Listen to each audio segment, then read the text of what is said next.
వ్యవస్థను ఉపయోగించి రేవంత్ రెడ్డి సర్కార్ అనేక మంది విద్యార్థి నిరుద్యోగులను ముఖ్యంగా డిఎస్సి అభ్యర్థులను రేపు పంతులైపోయి కేవలం పాఠాలు మాత్రమే చెప్తారు, అన్యత కలుపుతారు, గుణపాఠాలు కూడా చెప్తారని చెప్పేసి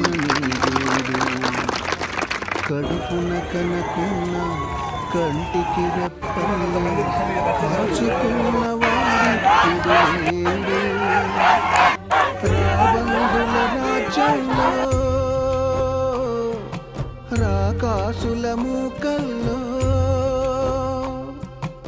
ఎలా ఎలా ఏడ బతకగలవమ్మా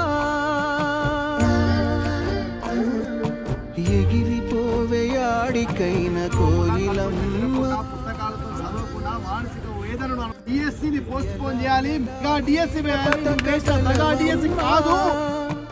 ఎగిరిపోవే ఆడికైన కోయిలమ్మ